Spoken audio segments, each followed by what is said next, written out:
நமக்கு கொடுத்த வேத வசனம். இன்றைக்கு தியானத்திற்காக கர்த்தராகிய இயேசு கிறிஸ்து கொடுத்த வேத வசனம் ரோமருக்கு எழுதின நிருபங்கள்.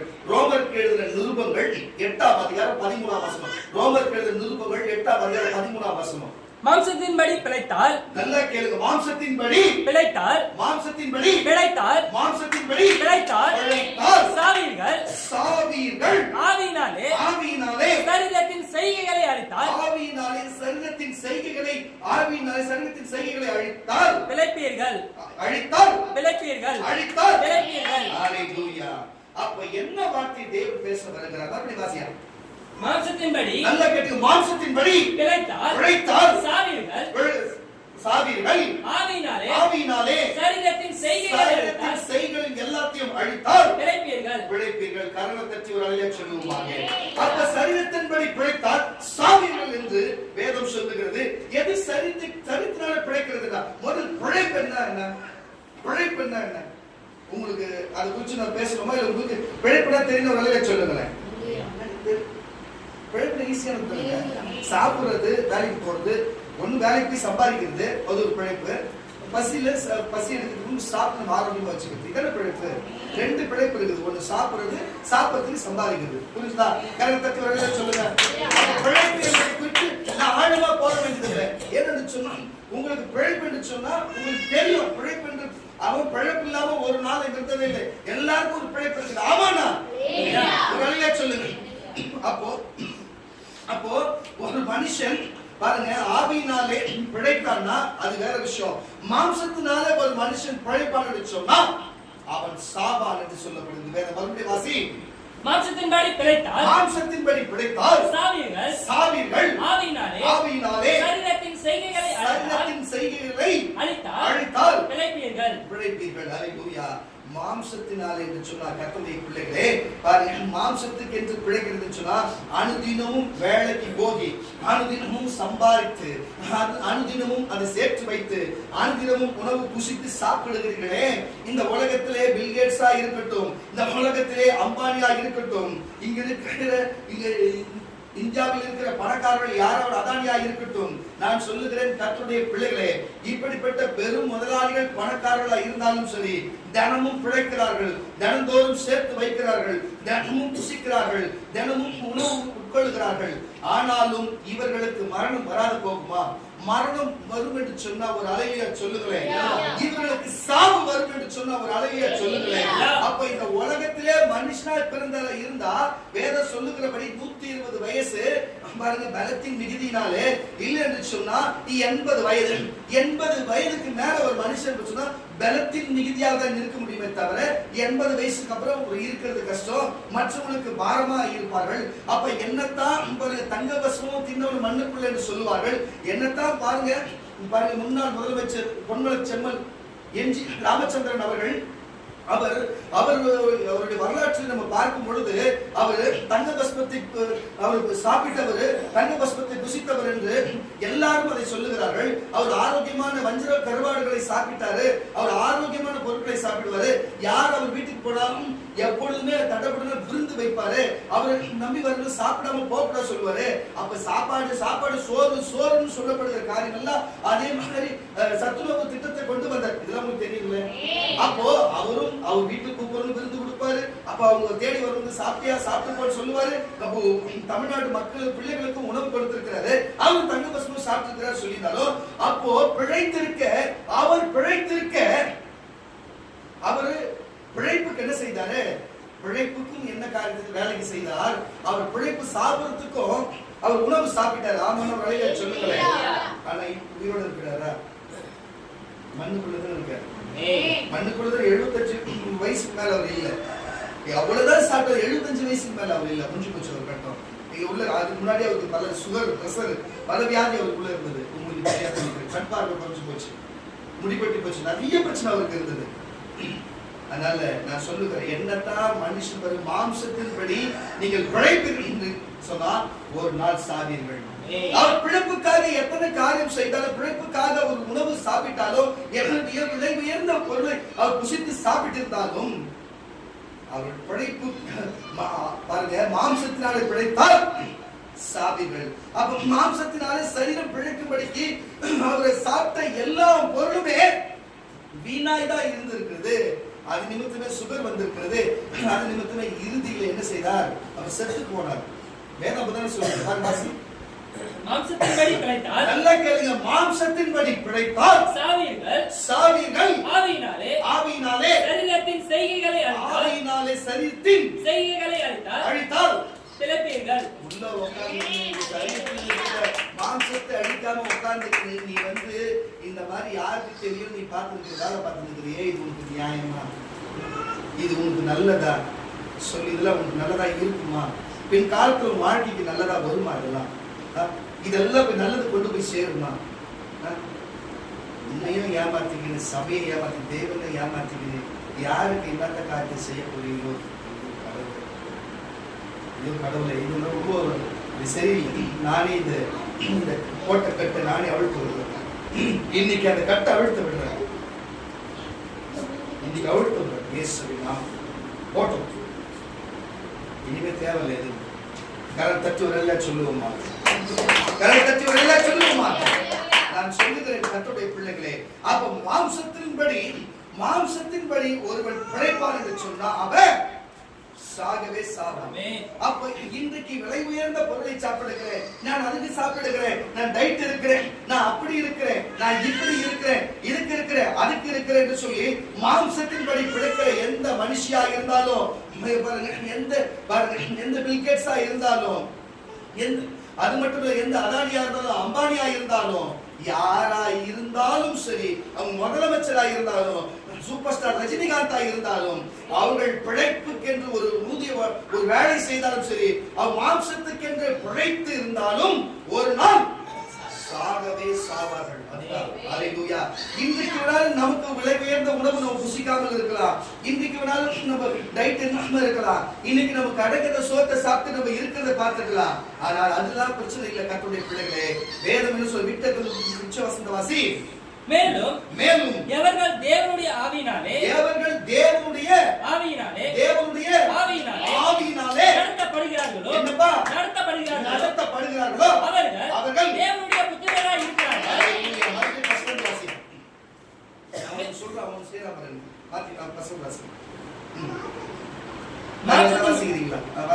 மாம்சத்தின்படி பிழைத்தால், எனக்கு தெரிஞ்சு அவங்க கொஞ்சம் கரெக்டா வருவானு தெரியலையா?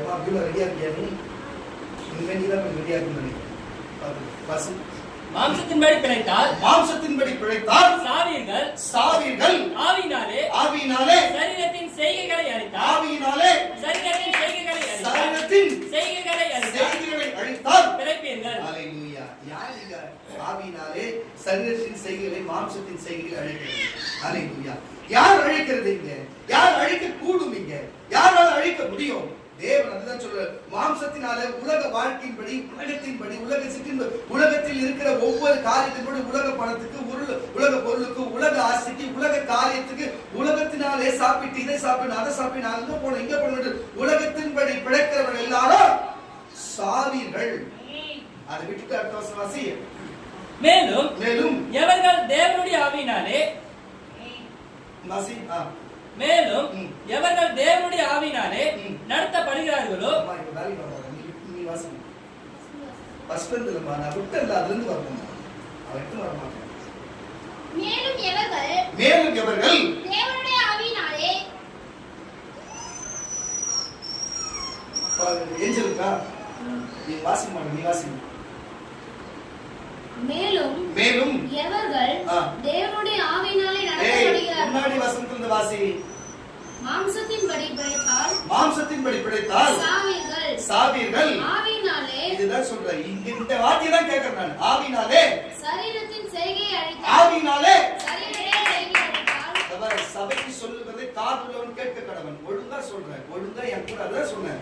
ஒழுங்கா என் கூட இருக்கிற மாதிரி தான், ஆவில இருக்கிற மாதிரி தான் உங்களுக்கு புரியும். நீங்க மாம்சத்துல இருந்து அப்புறம் நான் எதனா சொல்லிட்டு இருக்கிறது நான் என்ன சொல்லிட்டு அப்புறம் உங்களுக்கு என்ன ஆயிடுச்சுன்னு எனக்கு தெரியாது சொல்லிட்டேன். ஒழுங்கா வரதா வா, இல்லைன்னா எல்லாம் எழுந்து வெளில ஓடி போயிடுங்க. ஓடுங்க, எழுந்து வெளில. ஒண்ணு கூட ஒழுக்கமா இல்லை, ஒண்ணு கூட ஒழுங்கா இல்லைங்க. வசனத்துக்கு எங்க கவனிச்சிருக்கிறீங்க? எங்க இருக்கிறீங்க நீங்க? வசனத்தை வாசினா ஏற்கனவே எச்சரிச்சிருக்கிற நீ அப்படின்னா மாத்தி வாசிக்கிற. வாசி. மாம்சத்தின்படி மாம்சத்தின்படி பிழைத்தால் சாவீர்கள். மாம்சத்தின்படி பிழைத்தால் சாவீர்கள். மாம்சத்தின்படி பிழைத்தால் சாவீர்கள். ஆவியினாலே சரீரத்தின் செய்கையை அழித்தால். நல்லா புரிஞ்சுக்கொள்ளுங்க. மாம்சத்தின்படி சாப்பிட்டு மாம்சத்தின்படி வாழ்ந்து மாம்சத்தின்படி உலகத்தின் வாழ்க்கையின்படி உலகத்தில் இருக்கிற பாருங்க இந்த சபைக்குள்ள இருக்கிற பாருங்க ஒரு ஏற்கனவே பொன்மலை செம்மல் எம்ஜிஆர் அவர்கள் சாப்பிட்ட உணவு நம்ம சாப்பிட்டு இருக்கவே மாட்டோம். ஆமாண்ணா. இப்போ சூப்பர் ஸ்டார் ரஜினிகாந்த் சாப்பிட்ட உணவு சாப்பிட்டு இருக்கவே மாட்டோம். என்னத்த ஒரு அறில சொல்லுங்க. நான் பிரசங்கம் பண்ணவா விட்டுட்டு ஜெபம் பண்ணிட்டு போயிடுவா. எனக்கு இன்னொரு தடவை தடையாச்சுன்னு வச்சுக்கோங்க. ஏற்கனவே எனக்கு தேசம் தெளிவா சொல்லி அமைச்சாரு. இல்லப்பா இன்னைக்கு பிரச்சனை வேணான்னு சொன்னார். நான் தான் அவர்கிட்ட கெஞ்சி கூத்தாடி கேட்டு வாங்கினாங்க. வேணாப்பா அப்படின்னு ஜாப் பண்ணி முடிச்சுப்பாங்க. நீ வார்த்தை இல்லைன்னு அவர் கரெக்டா பேசினாரு. நான் தான் தப்பு பண்ணிட்டேன். என் தெரியும் அவர் பேச்சை மீறி செஞ்சாலே எல்லாம் நடக்கணும்.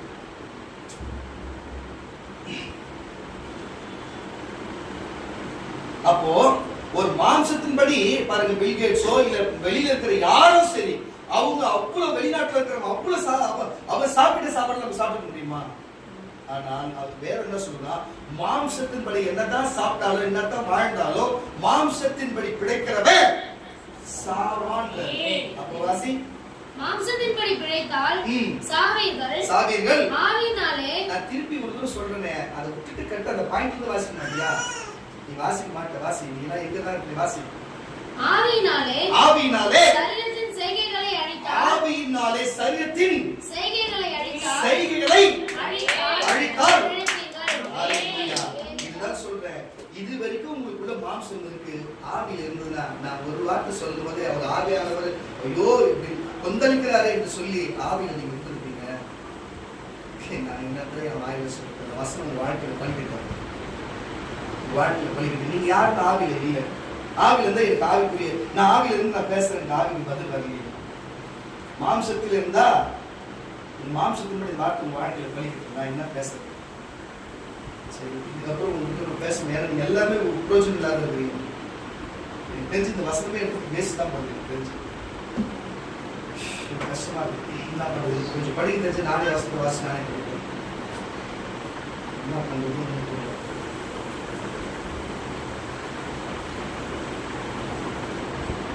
சரி, உங்களுக்கு ரொம்ப ஆழமாக புரிய முடியாது. வாசிங்க. மாம்சத்தின்படி பிழைத்தால் சாவீர்கள்.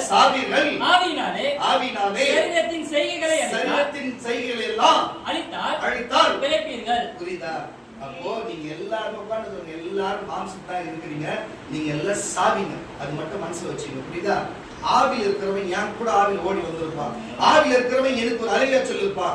ஆவியில் இருக்கிறவன் ஒரு ஆமைன்னு சொல்லிருப்பான். ஆவியில் இருக்கிறவன் நான் சொல்றதுதான் அங்க செஞ்சிருப்பான். நான் சொல்றது அங்க இருக்கு அங்க இருக்கும். ஆனா நீ மாம்சத்துல இருக்கனால உங்களுக்கு ஒண்ணுமே மண்டல ஏறலனா அப்ப நான் எது சொல்றதுல நீங்க சாவீங்க.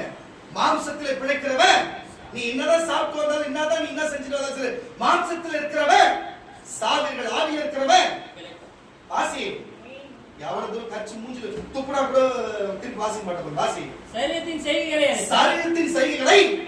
அழித்தால் பிழைப்பீர்கள். சரீரத்தின் செய்கைகளை அழித்தால் பிழைப்பீர்கள். ஹalleluya.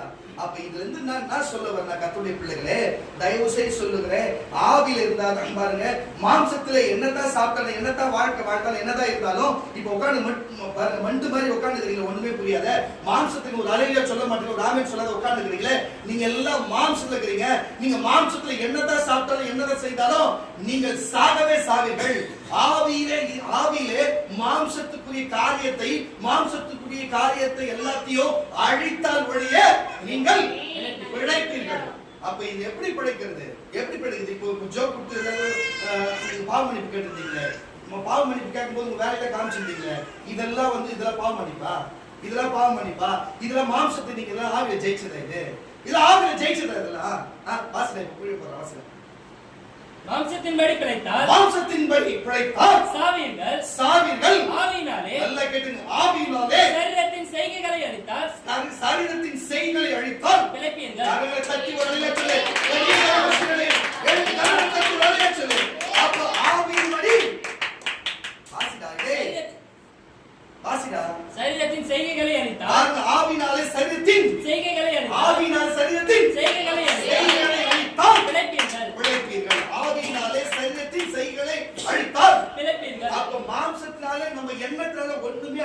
முடியாதுங்க. இவங்க நம்ம பேசுனேன், நீங்க என்னதான் சொல்ல வர்றாரு, யார்தான் சொல்றாரு, என்ன சொல்றாரா, இன்னும் சொல்றாரு, இப்படித்தான் என்ன இருக்குமே தவிர ஐயோ நம்ம தான் சொல்றாரு போல்றது, நம்ம என்னதான் பண்றது தெரியல. அப்ப ஏசப்பா நீ என்ன சொல்றா ஒரு தீர்வு சொல்ல டக்குன்னு மாறிட ஒரு வேலை உங்களுக்கு தோணுதுன்னு வச்சுக்க. அல்லேலூயா. நீதான் ஆவியினாலே மாம்சத்தை அழிக்க பிள்ளையாயிருக்க கரங்களை தட்டி ஒரே சொல்லு. அப்ப மாம்சத்தினாலே வாசிராத வசந்த வாசி விட்டது வந்து மாம்சத்தின்படி பிழைத்தால் சாவீர்கள், ஆவியினாலே சரீரத்தின் செய்கைகளை அழித்தால், அதுதான் சொல்ற அழித்தால் பிழைப்பீர்கள். அதுதான் சொல்றேன். இப்ப வந்து அமர்ந்திருக்கிற நீங்க கர்த்தருடைய பிள்ளைகளே, நான் சொல்லிட்டு நீங்க சாவீங்கன்னு சொல்லி, ஆனா நீங்கள் உங்க சரீரத்துல ஆவியினாலே உங்கள் மாம்சத்தை நீங்க உங்களுக்குள்ள அழித்தால் பிழைப்பீர்கள். உங்க கையிலேயே இருக்குது.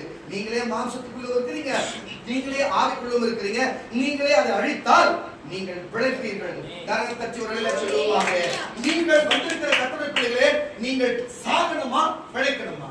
சாகணும் என்று சொன்னா நீ ஒண்ணுமே பண்ண தேவையில்ல. நீ என்னதான் பூமியில நல்லா சாப்பிட்டு வாழ்ந்தாலும் ஒரு நாள் சாகரா போற. ஆனால் சாக போறன்னு தெரிஞ்சு கூட நான் பிழைப்பேன் என்று சொன்னா நீ மாம்சத்தை ஆவினாலே நீங்க அழித்தால் ஒழிய நீங்க பிழைக்க மாட்டீங்க. அழித்தால் தான் பிழைப்பீர்கள். இதுக்குதான் நான் சொல்ல வருகிற கர்த்தருடைய பிள்ளைகளே. அப்போ பாருங்க, அப்போ மாம்சம் ஒரு மனுஷனுக்கு இந்த பூமியில பிறப்பதற்கு ஒரு தேவையான காரியமா இருக்கிறது. ஆனா ஒரு மனுஷன் ஆவியில பிழைக்கபடிக்கு அவன் பிழைக்கணும்னா மாம்சத்துக்குரிய உலகத்துக்குரிய காரியத்தை சில காரியத்தை வேணும் ஒதுக்கி விடணும். உலக வாழ்க்கையில சில காரியத்தை ஒதுக்கி விடுதோம். தேவனுக்கு பிடிக்காத சில காரியத்தை ஒதுக்கி விடுதோம். சபைக்கு சில பிடிக்காத காரியத்தை ஒதுக்கி விடுதோம். சில காரியங்களுக்கு நம்ம போகாத காரியத்துக்கு சில காரியத்தை விட்டு விலகி இருக்கணும். அதுதான் அப்பொழுதுதான் தேவன் நம்மளை பிழைக்க வைக்கிறவராக இருக்கிறார். அப்பொழுது நம்மளை பிழைக்க வைக்கிறவர் ஆவியில பிழைக்க வைக்கிற காரியமாக இருக்கிறது. கர்த்தருடைய பிள்ளைகளே, ஒரு காரியத்தை சொல்லுகிறேன், உங்களுக்கு பரிசுத்த ஆவியானவருடைய அனுகிரகமும் அந்த பரிசுத்த ஆவியானவர் வல்லமையும் அது மட்டும் இல்ல அந்நிய பாஷை உங்களுக்கு இருக்குன்னு சொன்னா நீ மட்டும் கரங்களை தட்டி ஒரு வேளை சொல்லுங்க. அப்ப நீங்க பெற்றிருக்கிற நீங்கள் பிரச்சனை இல்ல. நீங்கள் மாம்சத்தினாலே அழிவை அதை கொன்று நீங்கள் ஆவியினாலே நீங்கள் பிழைக்கிறவர்களாக இருக்கிறீங்க. அப்ப இதுல அந்நிய பாஷை பெறாதவர்கள் உண்டு, பரிசுத்தாய் மட்டும் பெற்றவர்கள் உண்டு, சிலர் அந்நிய பாஷை மட்டும் பெற்றவர்கள் உண்டு, சிலர் ஆவி பெறாதவர்கள் உண்டு. இப்ப இப்படிப்பட்டவர்கள் எங்க போவார்கள்? அழிவுதான், வேற என்ன, சாவுதான். அப்ப மாம்சம் எப்படி சாவு சாவுதான். அல்லேலூயா. தயவு செய்து சொல்லுகிறேன், யாரா இருந்தாலும் சரி பரிசுத்த ஆவியானவரை பெற்றுக் கொண்டிருக்க வேண்டும். இரண்டாவது அந்நிய பாஷை பெற்றிருக்க வேண்டும். இது ரெண்டு காரியத்தை பெற்றிருக்கும் பொழுதுதான் அவன் மாம்சத்துக்குரிய காரியத்தை அழிக்க பரிசுத்த ஆவியினாலே அவன் அழிவை பாருங்க. வாசிப்பார் வசனத்தை. ஆவியினாலே நல்ல கேட்டுங்க. ஆவியினாலே சரீரத்தின் செய்கைகளை அழித்தால், ஆவியினாலே சரீரத்தின் செய்கைகளை அழித்தால் பிழைப்பீர்கள். ஆவியினாலே சரீரத்தின் செய்கைகளை அழித்தால் பிழைப்பீர்கள். ஆவியினாலே சரீரத்தின் செய்கைகளை அழித்தால் பிழைப்பீர்கள். அப்போ இந்த விஷயம், அப்ப ஆவி எங்கிருந்து வந்து? ஏதோ ஒரு ஆவி இல்ல, உனக்கு கொடுக்கப்பட்ட பரிசுத்த ஆவி. அப்ப வந்திருக்கிற கர்த்தருடைய பிள்ளைகளே, உனக்கு பரிசுத்த ஆவி இருந்தா, உனக்கு அந்நிய பாஷை இருந்தா, இந்த ரெண்டு காரியம் உனக்கு இருந்தா மாம்சத்திற்குரிய அழிவை என்னப்பா வாசி?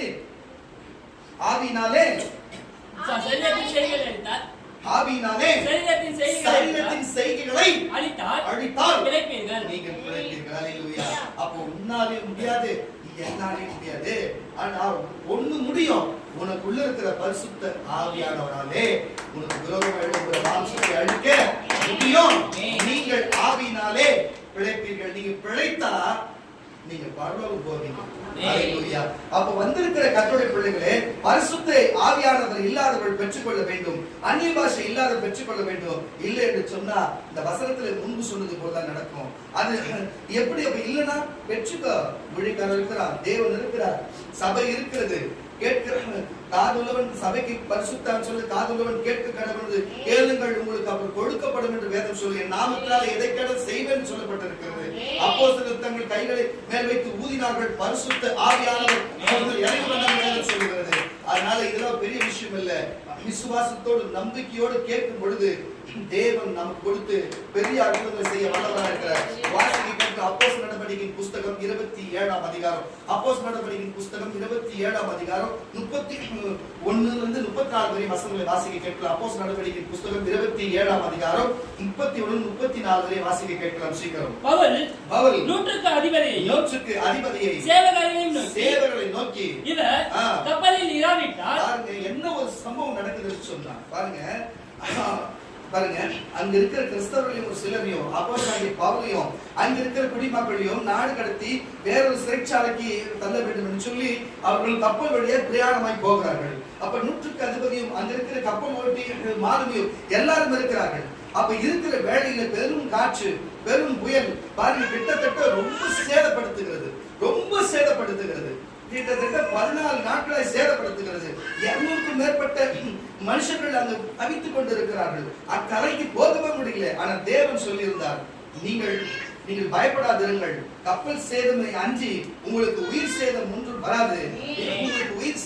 வராது என்று சொல்லி தேவன் அங்கே தேவ தூதன் அங்கு வந்து யாருக்கு பவுலுக்கு சொன்ன வினாடியே எந்த பவுலை கொல்ல வேண்டும் என்று சொல்லி எந்த பவுலை சிறைக்கு தள்ள வேண்டும் என்று சொல்லி அங்கு வழித்து அவருக்கு சிறைப்படுத்தி கொண்டு போகிற வேளையிலே தேவன் அங்கு உடனே வார்த்தையை அனுப்பி அவர்களை காப்பாற்றி பாருங்க யாரோடு தேவன் இருக்கிறார் என்பதை காண்பிக்கிறார். இன்றைக்கு நான் சொல்லுகிறேன் கர்த்தருடைய பிள்ளைகளே, இன்றைக்கு நீங்க ஊழியக்காரர்களை இதை பார்த்து நீங்க சபைக்கு வரலாம், இந்த வீடியோவை நீங்க பார்த்து கொண்டு இருக்கலாம். இன்றைக்கு ஊழியக்காரனுடைய காரியத்தை குறித்து நீங்கள் பழிக்கலாம், நீங்க ஊழியக்காரனுடைய காரியத்தை குறித்து பழிக்கலாம். அன்றைக்கு அதே மாதிரி பவுலையும் இப்படிதான் பழித்தார்கள். பவுலை சிறைக்கு தள்ளும்படிக்கு கொண்டு போனார்கள். யாரை கொண்டு போனார்களோ கொண்டு போகவும் காப்பாற்றும்படிக்கு பவுல் தான் நின்றார் என்பதையும் தயவு செய்து பவுலோடு இந்த தேவன் அவங்க கூட இருந்தார் என்பதை மறந்துவிடாதீங்க கர்த்தருடைய பிள்ளைகளே. அன்றைக்கு பவுலும் அப்போஸ்தலனாக இருந்தார், இன்றைக்கு கர்த்தர் அடியேனையும் அப்போஸ்தலனாக வைத்திருக்கிறார். அன்றைக்கு பவுலோடு சேர்ந்தவர்கள் எல்லாரும் நடுக்கடலில் காக்கப்பட்டார்கள்.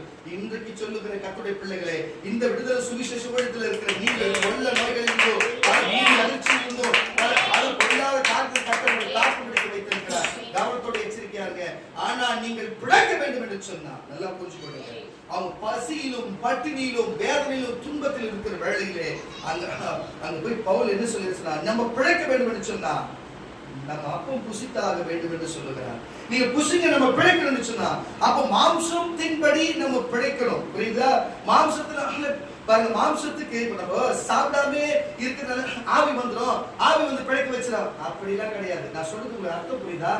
சரீர பிரகாரமான இதுக்கு நம்ம கண்டிப்பா தண்ணி குடிச்சுதான் ஆகணும், நம்ம சாப்பிட்டு தான் ஆகணும். இது ரெண்டு காரியம் செய்யலாம். தற்கொலைக்கு சமம். தற்கொலை செய்தா நரகத்துக்கு தள்ளப்படுவோம். புரியுதா இல்லையா உங்களுக்கு? தேவன் கொடுக்கப்பட்ட சரீரத்தை நமக்கு சீராக காப்பாற்ற வேண்டும். கட்டாயம் அதுக்காக அது சரீரம் பிழைக்க வேண்டும் என்று சொன்னா என்ன பண்ணணும்? நம்ம அப்பம் புசித்தியாக வேண்டும். ஆனால் ஆவி பிழைக்கும்படிக்கு இருக்குன்னு சொன்னா பாருங்க, அப்பத்தினாலே இப்போ மாம்ச சரீரம் பலனாயிடுச்சுன்னா அந்த மாம்சத்துக்குரிய காரியம் செய்யுது பாருங்க, அதுதான் சாகணும்னு சொல்றாரு. சரீரம் சாகணும்னு சொல்லல. புரியுதா? மாம்சத்துக்குரிய சிந்தனைகளும் காரியம் தான் ஆவியினாலே அழிக்கப்படுமே, அப்பதான் ஆவி பிழைக்கும் சொன்னாரு. அப்ப சரீரம் பிழைக்கும்படிக்கு சாப்பிட்டது மட்டும் போறது, சாப்பிடலாம் தவறு கிடையாது. ஆனா அது சாப்பிட்டது நிமித்தம் பலனை வந்தது நிமித்தம் மாம்சமான காரியத்தை செய்யறீங்க பாருங்க, அதுதான் அழிக்கப்பட வேண்டும் என்று தேவன் சொல்லுகிறார். வாசிக்க கேட்கிற வசனத்தை கூட பவுல் நூற்றுக்கு அதிபதியையும் சேவகரையும் நோக்கி இவர்கள் கப்பலில் இராவிட்டால் நீங்கள் தப்பி பிழைக்க மாட்டீர்கள்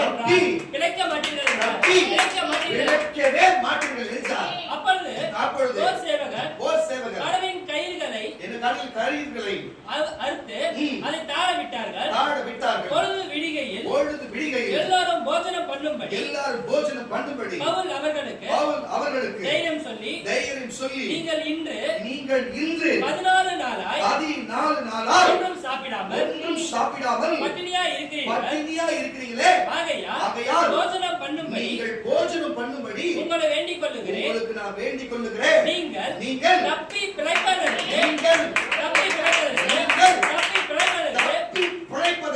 அது உதவியா இருக்கும். உங்கள் தலையிலிருந்து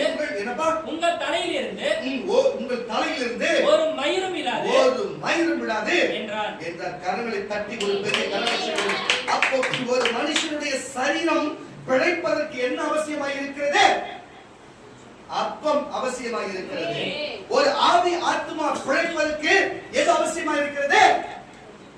இங்க வந்திருக்கிற அவருடைய சரீரம் அவசியமாக இருக்கிறது. கட்டி ஒரு அளவிலே சொல்லுவாங்க, பூமியில சரீரம் பிழைப்பதற்கு நமக்கு உணவென்ற அப்பம் தண்ணீரும் நமக்கு அவசியமா இருக்கிறது.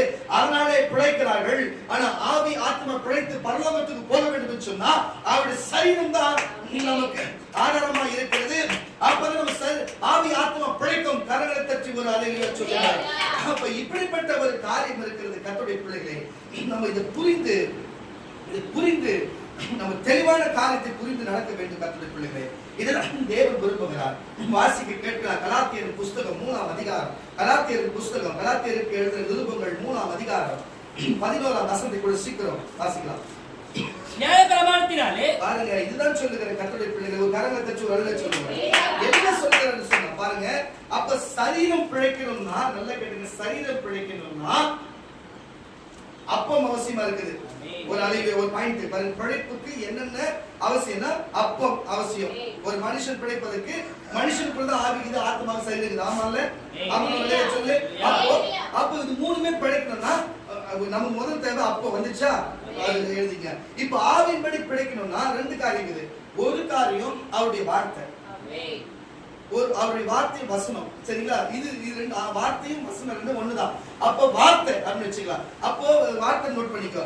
வார்த்தை இருக்கணும். மாம்சம் பாருங்க, முதல்ல அப்போ இருக்கணும், ரெண்டாவது வார்த்தை இருக்கணும். அப்போ நம்ம பிழைப்போம். புரியுதுங்களா? அல்லேலூயா. அப்போ திருவிந்து சொல்லப்படுகிற அவருடைய சரீரம் இருக்கணும். அப்பதான் ஆவி ஆத்மா பிழைக்கும். அதை நோட் பண்ணி வச்சுங்க. இங்க என்ன சொல்ல வருதுன்னா, இப்போ நிறைய பேர் பாத்தீங்கன்னா, நம்ம சபையை விட்டு விலகினவரும் சரி, நம்ம சபையிலிருந்து வெளியிருந்து வந்தவரும் சரி, எல்லாருக்கும் ஒரு காரியம் தெரியும். பாருங்க, எல்லாருமே ஒரு காரியத்தை செய்வாங்க. என்னன்னா, பழைய ஏற்பாட்டுல எப்படி கிறிஸ்தவர்கள் இருந்தார்களோ, எப்படி யூதர்கள் இருந்தார்களோ, அதுல பாதி முக்கியமானதை மட்டும் எடுத்துப்பாங்க. எப்படி முக்கியமான எடுத்த காரியத்தை மட்டும் 10 கற்பனை கட்டளையில் எடுத்து வச்சுக்கின்னு ஒரு சில காரியத்தை அதுல ஜாயின் பண்ணிட்டு, இன்னைக்கு நாங்களும் ஊழியம் செய்யறோம் ஒரு சபையை ஆரம்பிச்சுட்டு வர ஜனங்களுக்கு எல்லாம் தசமமா கட்டாயம் கொடுத்தாம இல்லைன்னா சாபம் போதிக்கிறது மட்டும் இல்லாம, அப்போ சரி தசம பாகம் வாங்கிட்டு உன் தாயை தகப்பனை என்ன பண்ணுவாயாக, பொய் சாட்சி சொல்லாத போய் சொல்லி 10 கற்பனை கட்டளை உங்களுக்கு நல்லா தெரியும். காரணத்தை வெளியில சொல்லுவேன். தெரியுது, நான் சொல்ல வேண்டியது உங்களுக்கு எல்லாமே தெரியும். ஏன் இது நான் உங்களுக்கு சொல்றேன்னா, இது எல்லாத்தையும் 10 கற்பனை கட்டளை கரெக்டா செய்யறாங்களா? தசம பாகம் மட்டும் கரெக்டா வாங்கிடுறேன், இதெல்லாம் செய்யறாங்களா? அப்ப நியாய பிரமாணத்தின்படி ஒருத்தன் நியாய பிரமாணத்தின்படி 10 கட்டளை கற்பனை 250 மேற்பட்ட உபச்சட்டத்தை நிறைவேற்றி இருக்கிறவன் தான் கரெக்டா இருக்கிறவன். அவன் மட்டும்தான் நியாய பிரமாணத்தை ஏற்றுக்கொண்டிருந்தா நியாய பிரமாணத்தின்படி உழைப்பான். அல்லேலூயா. இல்லை என்று சொன்னால் நியாய பிரமாணத்தின்படி வாழ்கிற எவனுமே நியாய பிரமாணத்தின்படி வாழவே முடியாது. சரி, நியாய பிரமாணத்தின்படி நமக்கு வேறத்துல எனக்கு கொடுக்கப்பட்டதா நீங்க விருத்த சேதனம் பண்ணிருக்கிறியா? சொல்லுங்க. பழைய ஏற்பாட்டு படி உனக்கு எப்படி பழைய ஏற்பாட்டு படி கூடாரம் கட்டி வாழ்றியா? இன்னைக்கு உன் நியாய பிரமாணத்தின்படி இன்னைக்கு எல்லாமே பக்கத்துல இருக்குதா? உனக்கு எங்க பலி செலுத்துகிற? உன் பலிப்பீடம் எங்க? உன் பலிகள் எங்க? கரெக்டா இல்லையா? பலி எங்க? பலிப்பீடம் எங்க? பலிப்பீடம் செய்து ஆசாரியை எங்க? அங்க எங்க இருக்கிறான்? கூடாரம் எங்க? பரிசுத்த ஸ்தலம் எங்க? மகா பரிசுத்த ஸ்தலம் எங்க? பிரகாரம் எங்க? கரெக்ட் தானே? நியாய பிரமாணம் மட்டும் இருக்குதுன்னா நியாய பிரமாணத்துக்கு ஒத்தி இருக்கிற எல்லாமே காரியம் இருக்கணும்னா ஒரு அழியா சொல்ல இதெல்லாம் இருக்காதா? ஆனா நியாய பிரமாணம் மட்டும் நறுக்கமா உள்ள வந்து அதுல வந்து 1 2 மட்டும் செய்வீங்களா, மற்ற செய்ய மாட்டீங்களா? வேற தெளிவா சொல்லுது. அதை 1 விட்டா கூட நீ நரகத்துக்கு தான் போன்னு சொல்லு. அதை முழுமையாய் கடைபிடிச்சு வருகிறவன் தான் உழைப்பான், மற்றபடி எல்லாரும் சாவா. அல்லேலூயா. தயவு செய்து சொல்லுகிறேன். அப்ப இதுல நான் சொல்லுகிறேன்னா, விசுவாசத்தினாலே மனுஷன் பிழைப்பான். இயேசு விசுவாசம் சும்மா விசுவாசம் இல்ல, இயேசு மேல விசுவாசம் வைக்கிறவன் பிழைப்பான். அப்ப அப்பத்தினாலும் திருவிருத்தினாலும் வார்த்தையினாலும் சொல்லல, இப்ப இயேசுவை விசுவாசித்தாலும் பிழைப்பாங்க. அப்ப மனுஷன் புரிஞ்சுச்சா? இப்ப வாசிய புரியும். நியாய பிரமாணத்தினாலே ஒருவனும் தேவனிடத்தில் நீதிமான்கள் ஆவதில்லை என்பது தேவனிடத்தில் நீதிமான்கள் ஆவதில்லை என்று வெளியரங்கமாய் இருக்கிறது. இருக்கிறது. இன்னைக்கு எல்லாமே எல்லாருக்கும் தெரியாத மாதிரி தான் இருக்குது வெளியேறணுமா? ஏனெனில் ஏன்னா விசுவாசத்தினாலே விசுவாச நம்பிக்கையினாலே நீதிமான் பிழைப்பான் என்று கரம் தட்டுங்களே. அப்போ இன்னைக்கு நீயும் நானும் இன்னைக்கு பலிபீடத்துல நிக்கிறனா, நீங்க இதுவரை கேட்கிறீங்கன்னா உங்களுக்கு இங்க இருக்கிற திருவிந்து காத்திருக்குன்னா எதனால பிழைச்சிருக்கிற? விசுவாசத்தினால. எதனால? விசுவாசத்தினால.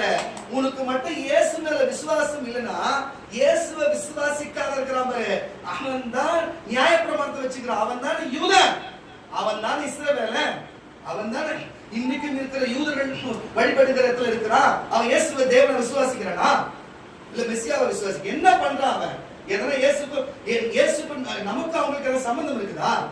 நமக்கு அவங்களுக்கு சம்பந்தம் இல்ல. நம்ம கும்புற சாமி சாமியே இல்லைன்றான். ஆனா நம்ம கும்புற சாமி சாமியே இல்லைன்றான். அத பத்தி நம்பவே இல்லை. ஆனா அவனோட பொருள் எதுக்குடா நமக்கு? நான் கேட்கறதுனா தப்பு இருக்குதா? அவன் பொருளை எடுத்து வச்சுக்கிங்க. அவன் வேலைக்கு இருக்கிறதே சொல்லுது, அது முழுசா கடைபிடிச்சாதான்டா நீ பரிசுத்தமா போவ இல்ல சாவன்ட்டு. ஆனா அதே இடத்துல நீங்க வச்சிருக்கீங்க. இவன் என்ன படிக்கிறானா இல்லையா? கடவுள் இவன் கூட இருக்கிறாரா இல்லையா? இவனுக்கு கொஞ்ச நாள் மூளை கிடைக்குதா இல்லையா? ஏம்பா வேலை கண்ணு தெரிஞ்சு படிக்கும் போது வசம் இருக்குது. நான் மட்டும் தேடி கண்டுபிடிச்சா சொல்றேன். வெளிப்படை எல்லாரும் படிக்கிற மாதிரி இருக்குது. நான் புதிய ஏற்பாடு படிச்ச எல்லாருக்கும் தெரியல. சிலருக்கு என்னத்த சொல்றது பாருங்க, வேதம் சொல்லுகிறது, உன் வஸ்திரத்தை, உன் அந்திய வஸ்திரத்தை வித்தாகிலும் ஒரு பட்டயத்தை வாங்கின்னு சொல்லிட்டு.